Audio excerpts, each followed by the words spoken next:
Hi viewers, இன்னைக்கு செட்டிநாடு அம்மா கிச்சன்ல வெள்ளக்கிழங்கா மீன் எப்படி நம்ம வறுக்கிறதுன்னு பார்க்க போறோம்.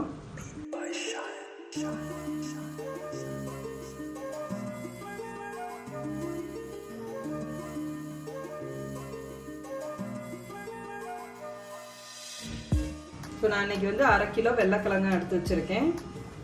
உப்பு இல்லை கல் உப்பு மஞ்சள்லாம் போட்டு கழுவி எடுத்து வச்சுக்கோங்க. ஸோ இதுக்கு மசாலா வந்து நம்ம எப்படி சேர்த்து நம்ம அதை பெரட்டலாம் அப்படின்னு நம்ம பார்க்கலாம்.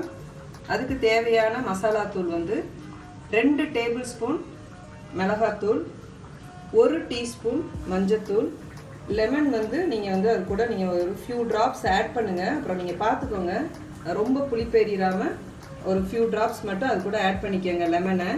தேவையான அளவு உப்பு. நான் இது கூட பாருங்கள் எண்ணெய் எடுத்து வச்சுருக்கிறேன்.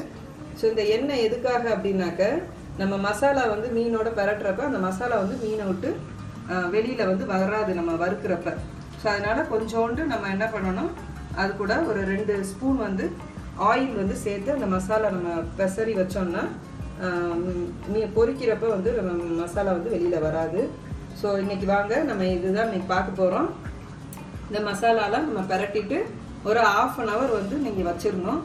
அதுக்கப்புறம் நீங்கள் அதை எடுத்து நீங்கள் எண்ணெயிலையும் பொரிக்கலாம், இல்லை தோசைக்கல்லையும் போட்டு எடுக்கலாம். ஸோ நம்ம இன்னைக்கு வந்துட்டு அந்த வெள்ளக்கிழங்கா மீன் வறுவல் வந்து நம்ம எப்படி செய்கிறோன்னு பார்க்க போகிறோம். பாருங்கள், இந்த மாதிரி மசாலாலாம் போட்டு இந்த மாதிரி நீங்கள் பெரட்டிட்டு இது மாதிரி ஒரு பெரிய பிளேட்டில் இந்த மாதிரி நீங்கள் வச்சிடணும். பாருங்கள், ரொம்ப தண்ணியாகவும் இல்லாமல் ரொம்ப கெட்டியாகவும் இல்லாமல் இந்த மாதிரி நீங்கள் பெசரி வைக்கணும். ஸோ ஒரு 1/2 அன் ஹவர் கழித்து இதை நம்ம வந்து ஃப்ரை பண்ணலாம். 1/2 மணி நேரம் ஆகிட்டு நம்ம இப்போ வந்து மீனை வந்து வறுக்கலாம். நான் வந்து இன்றைக்கி நான்ஸ்டிக்கில் போட்டிருக்கேன். இது வந்து கொஞ்சமாக நீங்கள் எண்ணெய் ஊற்றினா போதும்.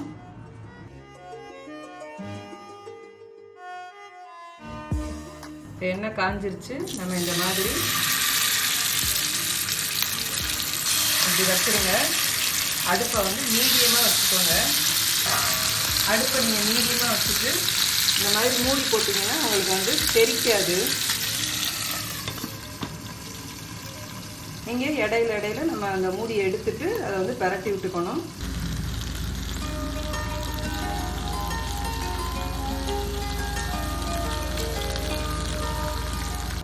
இப்போ வாங்க நம்ம இதை ஓப்பன் பண்ணி நான் இடையிலையே நான் என்ன பண்ணியிருக்கேன், பரட்டி விட்டுட்டேன். ஸோ நீங்களும் இது மாதிரி அப்பப்போ இது ஓப்பன் பண்ணி இப்படி லைட்டாக இப்படி பரட்டி விடுங்க. இப்படி இந்த மாதிரி ஒட்டிக்கும், அதனால் இப்படி லைட்டாக அப்படி தள்ளி விட்டுக்கணும்.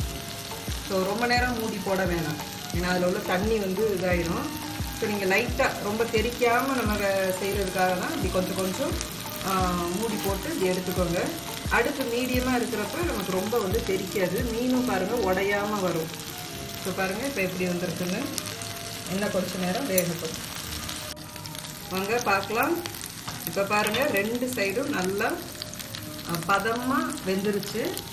ஸோ எனக்கு வந்து நான் வந்து பதமாக எடுக்கிறேன். எங்களுக்கு எப்பயும் பதமாக சாப்பிட்றது தான் பிடிக்கும். ஸோ உங்களுக்கு இன்னும் கொஞ்சம் முருகலாக வேணும்னா நீங்கள் இன்னும் கொஞ்சம் முருகலாக எடுத்துக்கோங்க. பாருங்கள், இன்றைக்கி செட்டிநாடு அம்மா கிச்சனில் வெள்ளக்கிழங்கா மீன் வறுவல் எப்படி வறுக்கிறதுன்னு நம்ம பார்த்தோம்.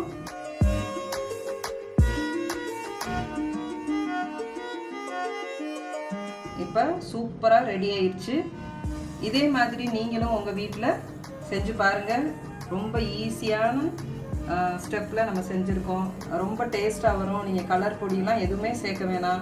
பாருங்கள் எவ்வளோ அழகான கலரில் வந்திருக்குன்னு, நல்ல கலரில் வந்திருக்கு. ஸோ நீங்கள் இந்த வீடியோ உங்களுக்கு பிடிச்சிருந்துச்சுன்னா உங்கள் ஃபேமிலி ஃப்ரெண்ட்ஸ்க்கெலாம் ஷேர் பண்ணுங்கள். நம்ம சேனலை சப்ஸ்கிரைப் பண்ணாதவங்க நம்மளுடைய சேனலை சப்ஸ்கிரைப் பண்ணுங்கள். பக்கத்தில் இருக்கிற நோட்டிஃபிகேஷன் பெல்லை ப்ரெஸ் பண்ணி வைங்க. அப்போ தான் நாங்கள் அடுத்தடுத்து போடுற வீடியோலாம் உங்களால் உடனே பார்க்க முடியும். நன்றி.